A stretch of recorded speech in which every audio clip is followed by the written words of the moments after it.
Ego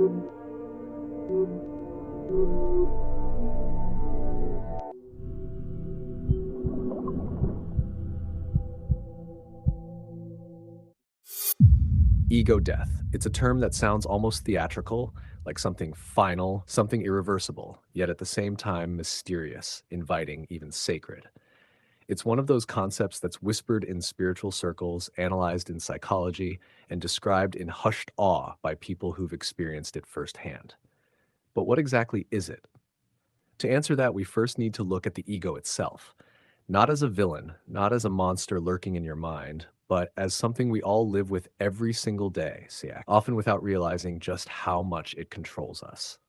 The ego is the story you've been telling yourself about who you are since the moment you became self aware. It is your name, your history, your likes and dislikes, your successes and failures, your culture, your memories, and the roles you play in the world. If someone asks you to describe yourself, what do you say? Maybe you say, I'm a student, I'm a parent, I'm a worker, I'm kind, I'm stubborn, I'm successful, I'm insecure. All of those descriptions are ego. They're not inherently bad. In fact, they give structure to your existence. They let you navigate the world, create relationships, make decisions, and feel safe. Without an ego, you wouldn't even know where you end and someone else begins. You wouldn't know what to protect or pursue. The issue, however, is that the ego doesn't just act as a helpful guide. It goes further. It attaches itself to everything until you forget that it's just a story and start believing it is you. That's why ego death is so unsettling, because it's the moment you realize you are not who you thought you were. Ego death doesn't always come gracefully. It's not usually a gentle whisper that tells you, hey, you are more than this identity. No, it often feels like the ground being ripped from under you, like the death of a part of you that had been in control all along. People describe it in different ways, some as complete terror, others as ultimate freedom, some as both at once. But the common thread is this: the collapse of the illusion of self. You suddenly see that all the things you clung to, the achievements, the relationships, the failures, the fears, the labels, none of them are you. They are masks, roles, fragments of a story. And when those masks fall away, what's left feels raw, infinite, and often overwhelming. Think about it. From the time you were a child, you've been constructing your identity. People told you your name, they praised you when you succeeded, they scolded you when you failed, they told you who you are, and you believed them. Slowly, you gathered all these external inputs into one coherent picture. This is me. And then you spent years reinforcing that picture, protecting it, polishing it, comparing it to others. But what happens when that picture cracks? When life takes away something you built your identity on? Maybe you were the smart kid and then you failed. Maybe you were the successful worker and then you got fired. Maybe you were the perfect partner and then the relationship ended. Suddenly the ego's voice is panicking. If I'm not this, then who am I? That's the door through which ego death enters. Some people experience ego death during deep meditation, when the constant chatter of the mind finally silences and they see themselves as pure awareness, unburdened by labels.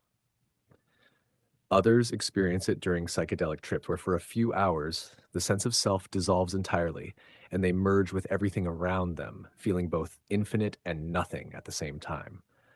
Others stumble into it through suffering, grief, heartbreak, loss. The moment when everything they thought defined them is stripped away, leaving them naked, vulnerable, and exposed to something far deeper. It's important to know that ego death isn't just some mystical buzzword. It has been described across cultures and philosophies for centuries. In Buddhism, it's close to the concept of no self, the realization that the self is an illusion. In Christianity, you'll find saints describing the surrender of self to God, losing themselves to gain something greater. In psychology, Carl Jung spoke about individuation, confronting the shadow and realizing you are more than the mask you wear.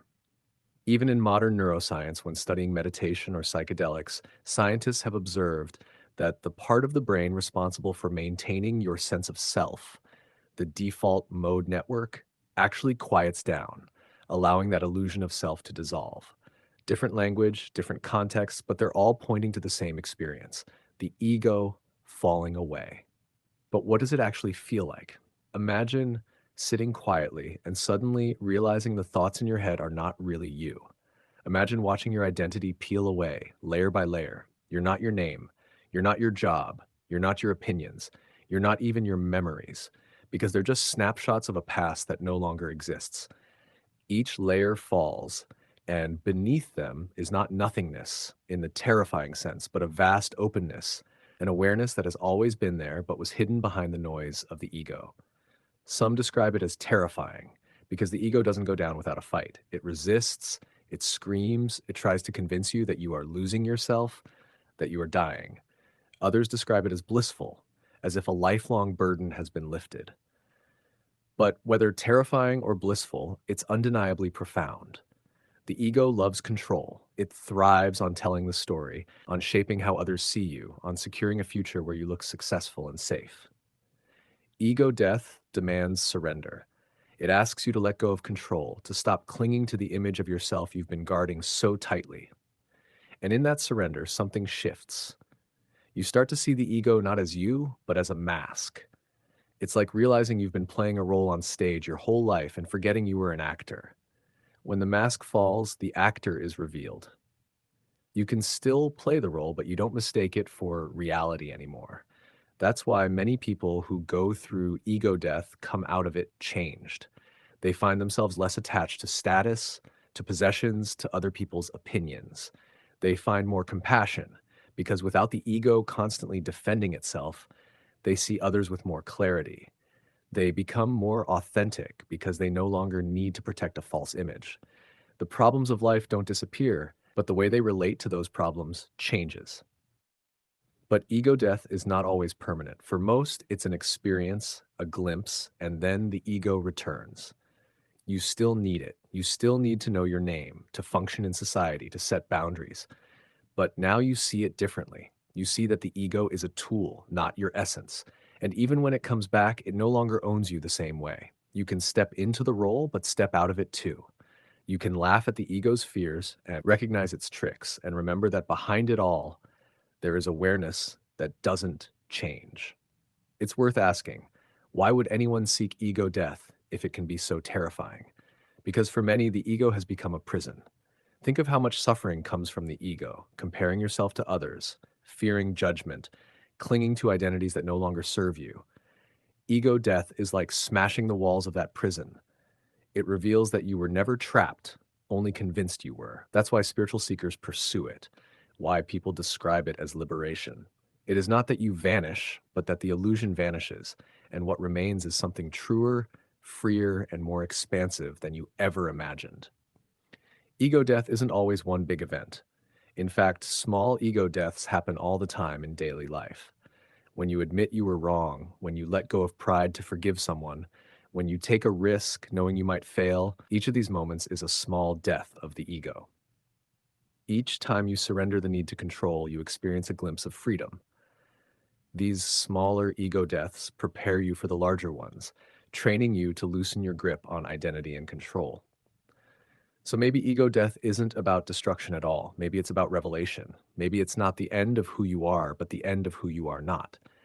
It feels like dying, but it's actually waking up. It feels like losing yourself, but it's actually finding yourself. It feels like the end of everything, but it's really the beginning of truth. And perhaps the most important part is this. You realize you were never just the ego. You were always the awareness beneath it, the presence that remains no matter how many masks fall away.